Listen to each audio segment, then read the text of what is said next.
Objectives of business. Now तुम जब भी बिजनेस शुरू करते हो उसका ऑब्जेक्टिव क्या रहता है? बेसिक लेवल पे profit. Profit. If your objective is service, that will be charity या चैरिटेबल ट्रस्ट, तो वो बिजनेस नहीं हो सकता। If your objective is in any way तुम प्रॉफिट नहीं करना चाहते हो, तो भी ट्रस्ट एक्ट के हिसाब से रजिस्टर करो। बिजनेस क्यों ओपन कर रहे हो? शिरडी या जो लोग लड्डू बेचते ना 10-10 रुपए के, वो सब उनका कॉस्ट टू कॉस्ट लगभग रखते हैं, प्रॉफिट बहुत कम करते हैं, तो वो चैरिटेबल ट्रस्ट के वहां पे आता है। क्या उनको अकाउंट्स रखना पड़ता है? एब्सोल्युटली। तो कोई भी बिजनेस है वो दो भाग में उनके ऑब्जेक्टिव्स रहते हैं। पहला क्या रहेगा? Economic objectives. दूसरा क्या रहेगा? Social objectives. नाउ प्रॉफिटेबिलिटी क्यों जरूरी है? Take the example of Apple. वो इतना ग्रो क्यों किया? या Coca Cola, I think world में, ईरान में शायद नहीं है, नॉर्थ कोरिया में नहीं है, बाकी लगभग हर देश में है। कितने साल से? 100-125 साल हो गए। आई थिंक 1886 के आसपास वो स्टार्ट हुआ था। सो पिछले 125-150 साल से सस्टेन कैसे किया है? प्रॉफिटेबिलिटी है, तभी तो उन्होंने अलग अलग जगह पे फैक्ट्रीज डाले। सो आई होप अंडरस्टैंड कि प्रॉफिट प्राइमरी ऑब्जेक्टिव कोई भी बिजनेस का है। आजकल स्टार्टअप्स ले लो, यंगस्टर्स है, they also want to make it big, है ना? तो मेन ऑब्जेक्टिव स्टार्टअप का प्रॉफिट है। ऑफ कोर्स कुछ स्टार्टअप्स का ऑब्जेक्टिव ये भी रहता है कि how to make life more easier. जैसे एक शार्क टैंक में बहुत फेमस हुआ था ना, शेतकरी, जिसने कुछ मशरूम बनाया था, फेमस हुआ था। तो हो सकता है उनका थोड़ा सोशल, कमलेश, उसका सोशल भी थोड़ा सा ऑब्जेक्टिव हो सकता है। दूसरा, search for new customers. Now एक नया जब बिजनेस रहता है, जियो ने नए कस्टमर्स कैसे ढूंढे? पहले साल फ्री दिया, दूसरा साल फ्री दिया, आज करीबन 40 करोड़ के ऊपर उनके सब्सक्राइबर बेस है। आई थिंक एयरटेल को भी उन्होंने पीछे छोड़ दिया। सो स्टार्टिंग में इफ उन लोगों ने कॉस्ट रख दिया होता, उनके 40 नहीं, मुश्किल से 5 या 8 करोड़ हुए रहते हैं, क्योंकि डोकोमो सब कंपटीशन में तभी थे, और वो लोग प्राइस कम नहीं कर पा रहे थे क्योंकि उनके कॉस्ट थे, सब लॉस में जा रहे थे। करेक्ट? सो कोई भी नया बिजनेस पहले क्या ढूंढता है? नए कस्टमर्स। इसके लिए इनॉग्रल डिस्काउंट तुमने सुना होगा। नया होटल खुलता है तो मे बी मैसेजेस आते हैं 20% ऑफ, या अभी जो स्टारबक्स का है, नासिक में स्टारबक्स खुला है, सो बीच में जोमेटो या स्विगी का 150 रुपीज ऑफ। स्टारबक्स 1 रुपए कम नहीं करता है।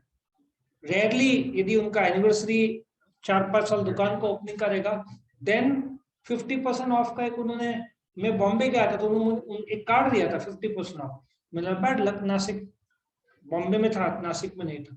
फिर बीच में मैंने न्यूज़पेपर में ऐड देखा था, जिस दिन उन्होंने 50% ऑफ रखा था, जैसे लाइन लगती है ना टिकट्स के लिए, वैसे लाइन लगा, क्योंकि स्टारबक्स 250-300 से कम तुमको कॉफी मिलनी नहीं है। ठीक है? 900-950 के भी वहां पे कॉफी आती है, तो 50% ऑफ 750 रुपया। लोग तो आराम से बोले जिंदगी में एक बार तो ट्राई करें। ठीक है ना? कोई बोले कि आखिरी इच्छा क्या, वही कॉफी पी लो, वो भी 50% दाम में, है ना? तीसरा, इनोवेशन। सी, इसमें एक समय नोकिया वर्ल्ड नंबर 1 था, अनडिस्प्यूटेड नोकिया। सैमसंग को तो ऐसे झटक देते थे, काउंट ही नहीं करते थे। फिनलैंड की बेस्ड कंपनी है। एक एचटीसी कंपनी थी, ब्लैकबेरी। एचटीसी, मैं एचटीसी यूज करता था, बट विंडो बेस्ड, बहुत कॉम्प्लिकेटेड था एचटीसी। नोकिया 6600, 3310, ये इनके सबसे फेमस मॉडल्स। बट इन्होंने एक गलती कर दी, they refuse to accept Android initially, और HTC was with Windows. BlackBerry का अपना, आई थिंक, अपना सिस्टम। ब्लैकबेरी तो भी बंद ही हो गया। They could not shift to Android, जो मार्केट चेंज हो रहा था, दे वेर स्टबन। तो इनोवेशन, सैमसंग बहुत सस्ते वाला फोन और थर्ड ग्रेड माना जाता था, और उसने एक शुरू किया स्मार्टफोन और एंड्रॉइड को अडॉप्ट किया। ठीक है ना? एप्पल तभी लॉन्च हुआ नहीं था। एप्पल आई थिंक 2004-5-6 के आसपास, 7 में लॉन्च हुआ। 2001 टू अनडिस्प्यूटेड 100 में से 95 फोन्स तुमको नोकिया के ही मिलने। उनके range from lower level to higher level 7610, ये सब उनके थोड़े हाई एंड सीरीज, उनका एंड सीरीज वाज मतलब 35, 40, 50,000 का सीरीज था और they were doing exceptionally well. और सोनी के भी था फोन्स, और सोनी के भी अच्छे थे, वो भी कॉम्प्लिकेटेड थे, बटन उल्टे थे उसके, बट सैमसंग कहीं पे भी काउंटिंग में नहीं था। Samsung did the initial innovation, उनके पास एडवांटेज था टीवी का, स्क्रीन का उनका। आज भी एप्पल आई थिंक सैमसंग से स्क्रीन खरीदता है जहां तक मुझे पता है। So they shifted to Android और धीरे धीरे they came up. Nokia never change, Nokia market से उड़ गया। और जो कंपनी की कीमत होनी चाहिए थी 1 लाख करोड़, उसको किसने खरीदा? माइक्रोसॉफ्ट ने 700-800 करोड़ में खरीदा। मतलब बोलते ना, जिसको 100 गुना ज्यादा मिलना चाहिए था। एक समय गूगल बिक रहा था, याहू पता है ना, तो याहू, गूगल ने बोला हम बेचना चाहते हैं अपने आप, 2,000 करोड़ पहले बोले। याहू ने बोला अभी इंटरेस्टेड नहीं। 1-2 साल में गूगल फास्ट बढ़ा, तो गूगल ने बोला वापस हम बेचना चाहते हैं but 10,000 crore. Yahoo was ready to pay 5,000 crore. दूसरी बार याहू लॉस खा गया, और तीसरी बार याहू खुद बिक गया, और गूगल आज वर्ल्ड की टॉप पोजीशन में आ गया। सो ये इनोवेशन है, ये जो इनोवेट करता है वो आज के जमाने में, तुम बाइक्स का भी ले लो या कार्स का भी ले लो, जो अभी महिंद्रा के पास इलेक्ट्रिक गाड़ी का एडवांटेज है। महिंद्रा रेवा करके गाड़ी थी, इलेक्ट्रिक गाड़ी, टाटा के पास था, इनको फर्स्ट मूवर एडवांटेज मिल गया। अभी बाकी लोग कैसे, मारुति खुद से नहीं कर पाए तो टोयोटा के साथ टाइप कर लिया इलेक्ट्रिक गाड़ी।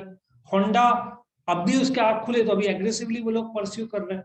उनको लगा था पेट्रोल का जमाना है, लेकिन उन्होंने अपना टारगेट रख दिया 2040 तक कंबस्टिबल इंजन आउट कर देंगे और पूरा इलेक्ट्रिक व्हीकल। अभी होंडा को ख्याल आ रहा है कि कितना सॉलिड, अभी उन्होंने हाइब्रिड लॉन्च की 20 लाख रुपए की कार में, 2 व्हीलर में तो और टाइम है उनको उस लेवल पे आने का।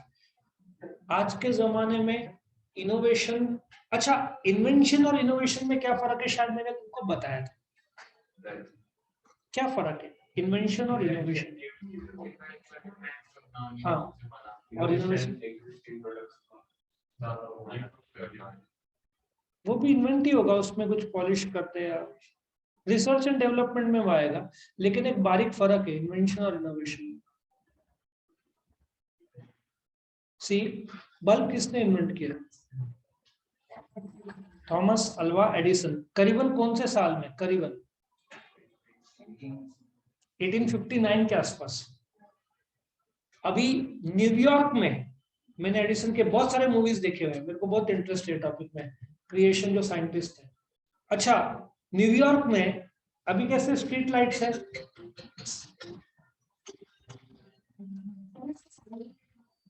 स्ट्रीट लाइट जो मेरा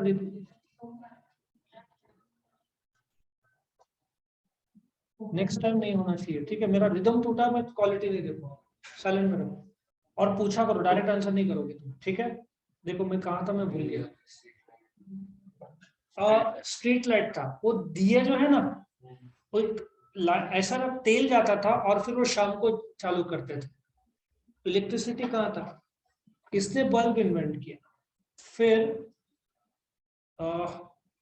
वो गया कि न्यूयॉर्क में कि मैं बल्ब लगा दूंगा तेल के जगह पे।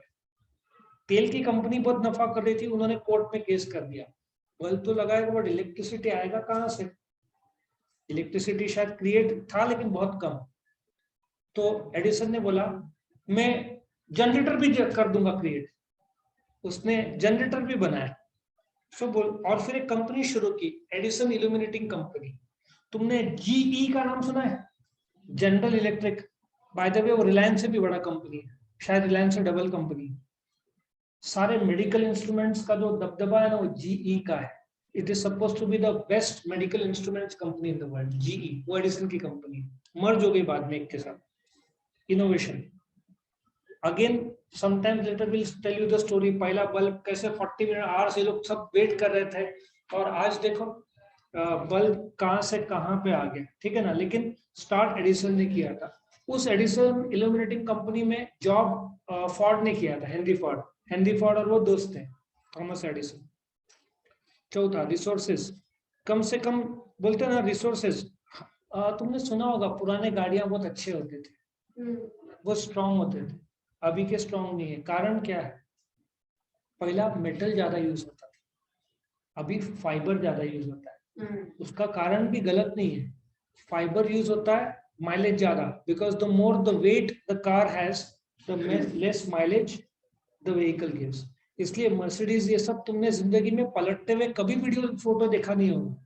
मर्सिडीज को पलटते हुए लोग क्लेम करते हैं हमारी गाड़ी कभी पलटेगी नहीं, पलटे नहीं, इसलिए उनका 2000 किलो के ऊपर ही वजन रहता है गाड़ी, ठीक है ना।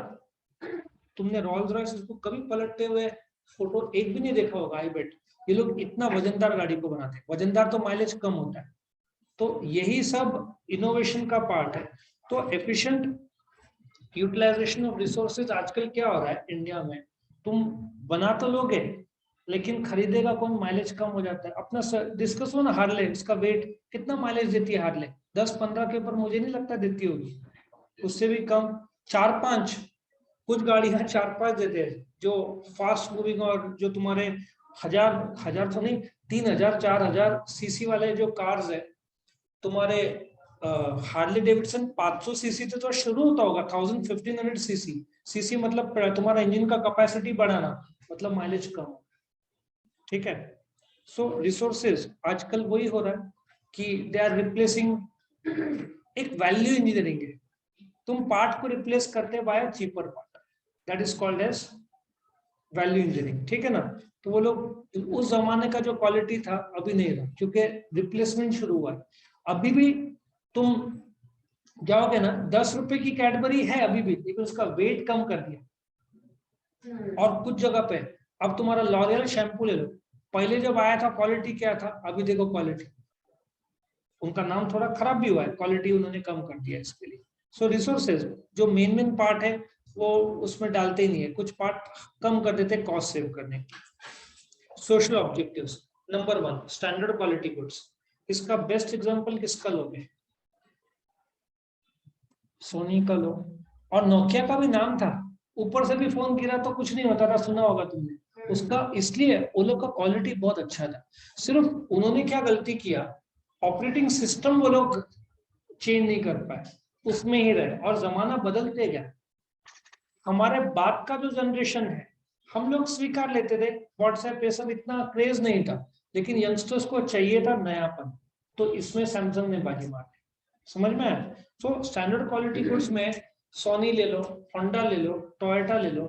हमारे टाइम में 0.05 डिफेक्ट चलता था, आजकल 0 डिफेक्ट है, एक भी डिफेक्ट होना नहीं चाहिए।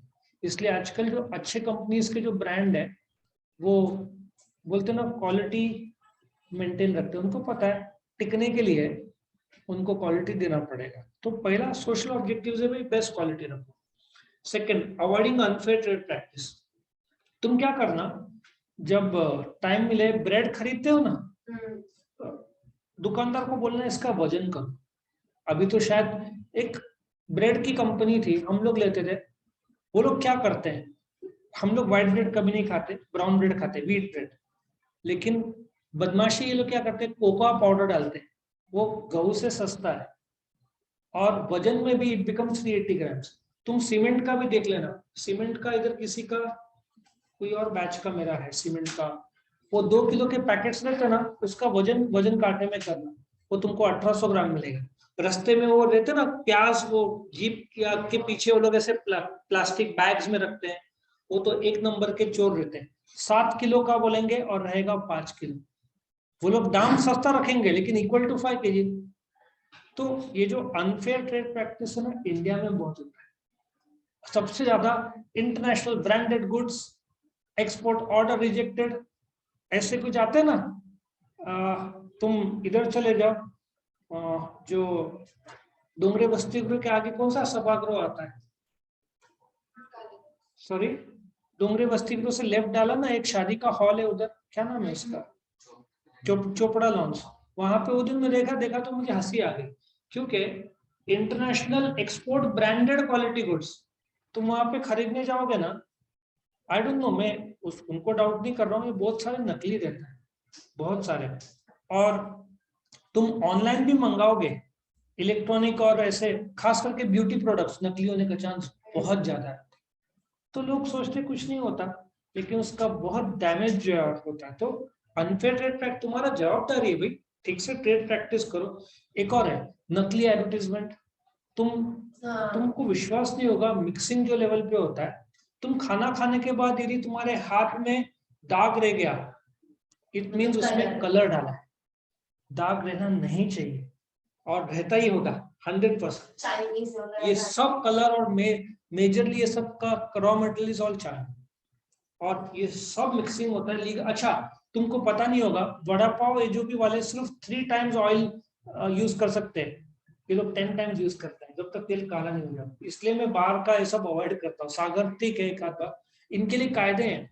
ये लोग न्यूज़पेपर में नहीं दे सकते क्योंकि इसका इंक कैन कॉज कैंसर, बाकायदा कायदे हैं अपने देश में, बट वो फॉलो नहीं होते। तो न्यूज़पेपर के जो इंक है mixes with the oil food and it goes inside, और लॉन्ग टर्म में इट माइट कॉज कैंसर। ये सब। अच्छा, बच्चों के टॉयज अमेरिका यूरोप में जबरदस्त कायदे, यहाँ पे चाइना के आते हैं उसमें लेड रहता है, लेड कॉजेस कैंसर। अब भी इंडिया जाग रहा है। यूरोप, अमेरिका यूरोप तो 20-20 साल पहले कायदे बने। क्यों चाइना वाले इंडिया में बेचते? क्योंकि इंडियंस को सस्ता चाहिए, क्वालिटी नहीं चाहिए, और उनके बच्चे मरते हैं बाद में, हेल्थ प्रॉब्लम्स आते हैं। अच्छा, एक और मैं बताता हूँ, अमेरिका में हिप रिप्लेसमेंट का एक आता है ना, जो या नी रिप्लेसमेंट का सॉकेट, अमेरिका में उन्होंने वो पार्ट ऐड किया। 6 महीने बाद लोगों को हेल्थ प्रॉब्लम होना शुरू हुआ। उसके जो कंटेंट है ना, अभी कुछ रहते हैं जो न्यूट्रल रहते हैं। क्यों प्लास्टिक में लोग चाय नहीं पीना चाहिए? क्योंकि प्लास्टिक अपना नेगेटिव एनर्जी छोड़ता है उसमें हीट करने पे, ठीक है। क्यों कांच ज्यादा लोग प्रेफर करते हैं? कांच इज न्यूट्रल, ना वो जोड़ता है ना वो निकालता है। क्यों राजा महाराजा सोने की थाली से खाते थे, सोना चांदी, कॉपर का पानी सुना है ना, वो अपनी गुण छोड़ता है पानी में, प्लास्टिक नेगेटिव गुण छोड़ता है। ये सब साइंस है, ठीक है ना। तो आई होप टू अंडरस्टैंड कि लोग ये सब फॉलो नहीं करते। होटल में भी तुम जाओगे, क्लीनलीनेस तुमको पता भी नहीं होगा, कॉकरोच भी हो सकता है किचन में घूमता हो, तुम देखोगे तो तुम निकल जाओगे, लेकिन सामने नहीं आता तो लोग खाते हैं। और कितने बार वीडियोस मैंने देखे, वड़ा पाव वाला हाथ से बना रहा है। बॉम्बे में ज्यादा हाइजीन, अपन खाते हैं लेकिन बनाने का तुम देखो। सबसे बुरा, एक जब मैं पुराना क्लास था उसके सामने एक मिठाई की दुकान रोड फ्रंट था, नाम नहीं बताऊंगा, अंदर वो बनाते थे, लेकिन वो दूध और सब वो जो यूपी के लोग है ना, दही अपना, अच्छा प्लास्टिक का दूध आता है, उसको काटते थे ऐसे डालते थे और हाथ झटकते थे दूध में। उस दुकान से पिछले 15 साल में मैंने मिठाई नहीं खरीदा है। सो और चीज, जो नींबू पानी बेचते हैं या सोडा बेचते हैं, क्या गारंटी कि वो लोग पानी फिल्टर्ड प्रॉपरली यूज करते हैं? नंदन वाला यूज करते हैं ना, वही तो 1 रुपए की पेप्सी, तो फिर क्या बोलते हैं वो, गटर के पानी से। तो और ये सच बात है। और तो वीडियोस तुम देखोगे ना, ऐसे अभी बोल भी नहीं सकते, ऐसे ऐसे लोग गंदे तरीके से बनाते हैं। इसलिए बेस्ट तरीका है, जहाँ फास्ट मूविंग है ना, जहाँ कम बिकता है उसके बजाय फास्ट मूविंग है, शॉर्मा का फास्ट बिकता है, जहाँ ज्यादा बिकता है वहां से लेना हमेशा अच्छा। तीसरा, employment generation. Do you agree कि एक तुम्हारा पिज्जा हट नासिक में आया, कितने लोग को एक साथ जॉब मिलता है? एक झटके में 20 लोग को जॉब मिलता है। सो तुम्हारा ऑब्जेक्टिव है लोगों को काम देना। और एक और अच्छा है, वो जो कौन सा कम्युनिटी, एलजी क्या बोलते हैं, एलजीबीटी। एक होटल है बॉम्बे में खास करके एलजीबीटी कम्युनिटी के लोग को रखा हुआ। कौन काम देगा उनको? कोई रहता नहीं। और कुछ टाटास ये लोग सब कोई हैंडीकैप्ड है उनको भी काम देते हैं। सो एम्प्लॉयमेंट जनरेशन में, अच्छा अभी कोटा सिस्टम आ गया ना, ट्रेजेडी है कि सपोजिटली बंगाल में आ गया बंगालीज, तो बाकी लोग क्या करें अलग अलग स्टेट्स में। लेकिन कोटा सिस्टम मतलब 100 जॉब है तो 10 जॉब रिजर्व फॉर ये कास्ट के लोग, लेकिन बाकी लोग कहाँ जाए? तो ये सब प्रॉब्लम होता है। हैंडीकैप्स लोगों के लिए गवर्नमेंट केस में रिजर्व्ड होती है। हाँ, जॉब्स रहता है, इनफैक्ट बैंक्स में भी रहता है। हाँ। और मिलने का चांस बहुत ज्यादा है, ठीक है। उनको 50, ट्रेन में तुम जाओगे हैंडीकैप दो, तुमको टिकट प्राइस कितना है? 50% या 1/3, और you can take one more traveller जिसका दाम आधा होगा।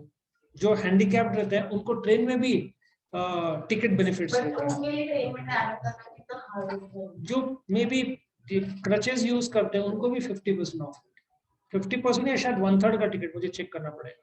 वेलफेयर ऑफ एम्प्लॉइज, मैंने कल एग्जांपल लिया था ना, कौन सी कंपनी थी सूरत की, रामकृष्ण एक्सपोर्ट्स। क्या क्या दिया एम्प्लॉय को?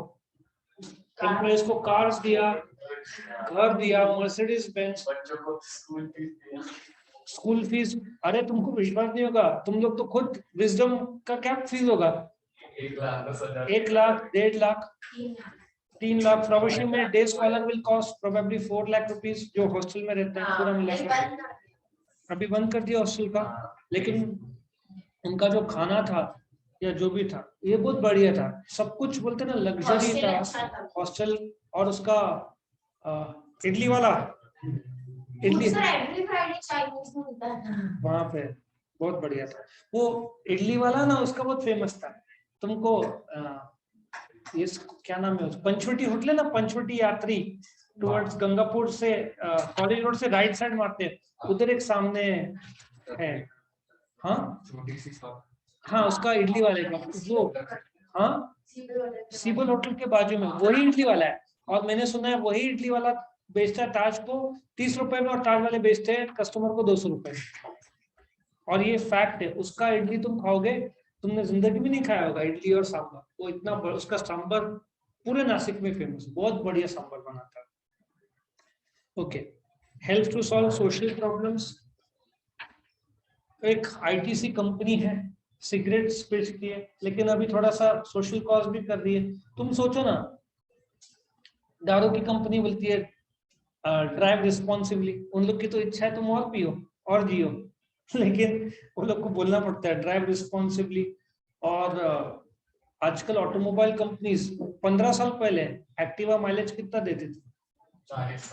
40, 41, 42, उसके ऊपर नवे एक्टिवा नहीं देते थे। अभी देखो 60 वो लोग क्लेम करते हैं, 50। उस समय कार 12 से 15, आज तो 20 के, कोई भी कार 20 के ऊपर तो बोलती है ना, 20-25 तक आ गया अभी तो माइलेज कार्स का भी। तो उनको भी पता है सोशल प्रॉब्लम्स, पोल्यूशन का इतना। बारिश देखो क्या हालत है, हमारा जनरेशन ने बारिश का क्लियर देखा है। 10 जून मतलब आएगा, 30 सितंबर मतलब जाएगा, ये टाइम टेबल पे होता था। तभी इतने फैक्ट्रीज और पोल्यूशन नहीं था। हर साल आदत था। द्वारका से नासिक रोड तक E5 को मुझे गियर चेंज करने की जरूरत ही नहीं पड़ती थी, एकदम आराम से जाती थी, ट्रैफिक नहीं था। अभी तुमको 50 बार गियर चेंज करना पड़ेगा जो द्वारका साइड रहते हैं। द्वारका टू नासिक रोड मतलब सबसे ट्रैफिक वाला एरिया। उस समय कुछ भी नहीं था, मैं बात करूं 30 इयर्स बैक। और लास्ट में contribute to the welfare of society. तुमने सुना है कुछ कंपनीज विलेज को अडॉप्ट करते हैं। 6 लाख गांव है, कुछ कुछ गांव बहुत डेवलप हो गए, क्योंकि बीच में सचिन तेंदुलकर ने बोला I will take this village, फिर वो पैसा खर्च करता है गांव में रास्ते और स्कूल और हॉस्पिटल में। तो कुछ रईस लोग गांव को अडॉप्ट करते हैं, तो कंपनीज भी ऐसा अडॉप्ट कर लेते हैं। तुम HAL पता है ना, हिंदुस्तान एरोनॉटिक्स लिमिटेड हो जाए, उनके खुद के हॉस्पिटल्स है, स्कूल्स है, ठीक है ना। तो contributing to the welfare of society, ये लोग उतना करते हैं। समझ में ऑब्जेक्टिव? सो तुम्हारा favourite part, the story part. Can we start? इसका हमने एक स्टोरी बनाया, बहुत मेहनत लगा लेकिन बन गया। नौ, सबसे पहला मुन्ना भाई की छपरी चाय, ठीक है। अभी देखो स्टार्टिंग तुमको याद रहेगी। छपरी, एक लड़का इकोनॉमिक्स की बुक बाजू में करता है, क्योंकि उसका ऑब्जेक्टिव प्रॉफिट चाय टपरी रहता है, ठीक है। एक लड़का क्या करता है, सब लोग इकोनॉमिक्स की बुक बाजू में रखते हैं, सब करते हैं। हाँ तो तुम उसी पढ़ो ना बेटा, ठीक है। तुम प्रॉफिटेबिलिटी बढ़े इसलिए चाय के टपरी। अब वो क्या करता है, उसके चाय के टपरी के बाद नए नए कस्टमर्स ढूंढता है, ठीक है, नए नए कस्टमर्स ढूंढता है। पर नवा चाय का दुकान है, कस्टमर्स आते नहीं है। तो एक आइडिया करता है, बाहर जो लोग है ना, जो भी जाते रहते हैं उनके पास जाता है, जो दुकान इधर है बाहर जाते रहते हैं उनको रुकाता है, एक्सक्यूज मी, और फिर बंदूक दिखाता है, चल चल चाय पीने, चल चाय पीने। सब डर के मारे चाय की टपरी में जाते हैं, बोलता तुझे चाय पीना है ना, वो डर के मारे बोलता है हाँ। अब रिसोर्सेज जो लगता है चाय बनाने में, जो भी बैठते हैं बंदूक बाजू में रखते हैं, उनको बोलता है चाय पीना है ना, बोलते हैं हाँ। बोलता लेकर आ चाय का, जो उसके यहाँ काम करता है वो लेकर आता है पानी और शक्कर। वो बोलता है चाय में चाय पत्ती, वो बोलता है मैं मुन्ना भाई हूँ, फोटो देखने का चाय पत्ती का और एहसास करने का तू चाय पी रहा है, हम रिसोर्सेज बचा रहे हैं, ठीक है ना। बंदूक, वो बोलता है मैं नहीं पीऊंगा, वापिस बंदूक दिखा, पीऊंगा, ठीक है। पॉइंट नंबर 1 क्या है, इकोनॉमिक ऑब्जेक्टिव बाजू में करता है प्रॉफिट, क्यों, प्रॉफिटेबिलिटी। अब वो नए कस्टमर ढूंढता है, नए कस्टमर मिलते नहीं है, तो वो एक इनोवेटिव आइडिया निकलता है, बंदूक लाता है और जो भी जाता है उसको बंदूक दिखाता है, चल अंदर, ठीक है। और शक्कर का पानी पीने का, रिसोर्सेज बचाने का, सिर्फ चाय पत्ते का देखने का, ठीक है। अब वो जो आदमी रहता है वो बोलता है सोशली इस वीडियो को मैं वायरल कर दूंगा, तुम कैसे परेशान कर रहे हो। वो बोलता है हम स्टैंडर्ड क्वालिटी गुड्स यूज करते हैं, ठीक है ना, ये देखो ये ओरिजिनल बंदूक है, कट्टा नहीं है, ओरिजिनल बंदूक है, ठीक है ना। अब तो ऐसा बोल रहा है तो वो बोलता है कि कस्टमर बोलता है ये अनफेयर ट्रेड प्रैक्टिस है, बोलता है अभी तो तुमने चाय पिया, अभी तो मैगी भी खाना है तुमको। बोलता है यहाँ पे एम्प्लॉयमेंट जनरेशन करना है, एम्प्लॉयमेंट जनरेशन, तो तू मैगी भी खाएगा और एम्प्लॉयज का वेलफेयर हो, इसलिए मैगी मिलेगा पर उसमें मसाला नहीं डाला जाएगा, नूडल्स मिलेगा बट मसाला नहीं डालेंगे, क्यों, वेलफेयर। वापिस वो बोलता है मैं नहीं खाऊंगा, वापिस वो बंदूक बोलता है, दिखाता है, बोलता है अभी तो तू आज पार्टी करेगा, क्यों पार्टी करेगा, क्योंकि हम सोशल प्रॉब्लम या सोशल भला करना चाहते हैं। अब सोशल प्रॉब्लम ना हो इसलिए अपने फ्रेंड को फोन कर, उसको बोला आज मैं पार्टी दे रहा हूँ, चाय और मैगी की पार्टी, उनको भी बुला, ठीक है। वो पूछता है कहाँ, मुन्ना बोलता है यहाँ पे, और लास्ट में उसका फ्रेंड आता है, वो भी पानी वाली शक्कर वाली चाय और बिना मसाले की मैगी खाता है। Let us revise this. Point number 1 क्या था, वो इकोनॉमिक की बुक बाजू में करता है, उसका ऑब्जेक्टिव क्या रहता है, प्रॉफिट। अब वो क्या करता है, नए कस्टमर ढूंढता है, मिलते नहीं है, इनोवेटिव आइडिया, बंदूक लेता है, उसको दिखाता है, चल अंदर, बिठाता है और बोलता है चाय लेकर आ, वो शक्कर वाला पानी लेकर आता है, बोलता है रिसोर्सेज बचाने, चाय पत्ती देख दीवार में, अच्छा लग रहा है अब पी, एहसास कर चाय पी रहा है। तो वो बोलता है मैं ये वीडियो सोशली वायरल कर दूंगा, बोलता है हमारा क्वालिटी गुड्स है भाई, कट्टा नहीं यूज करते, ये कट्टा है, हम ओरिजिनल स्टैंडर्ड क्वालिटी के बंदूक यूज करते हैं। बोलते हैं अनफेयर ट्रेड प्रैक्टिस, बोलता है कोई अनफेयर ट्रेड प्रैक्टिस नहीं है, अभी एम्प्लॉयमेंट जनरेशन करना है, मैगी खरीद, बोलता है लेकर आ मैगी और मसाला नहीं डालने का, क्यों, वेलफेयर ऑफ एम्प्लॉइज, ठीक है, एम्प्लॉइज का वेलफेयर हो, इसलिए मसाले का जो पैसा बचेगा वो एम्प्लॉय को हम पगार में देंगे। बोलता है अच्छा लगा, अभी तो अपने फ्रेंड को फोन कर, आज पार्टी है चाय और मैगी की, क्यों, क्योंकि सोशल प्रॉब्लम ना हो इसलिए फ्रेंड को फोन कर, पार्टी दे। अब फ्रेंड आता है और सोसाइटी का इससे भला होता है, सेविंग्स हो जाता है, चाय पत्ती की बचत और मसाला मैगी की बचत। देखो कितने पॉइंट्स याद है, लिख के निकालो।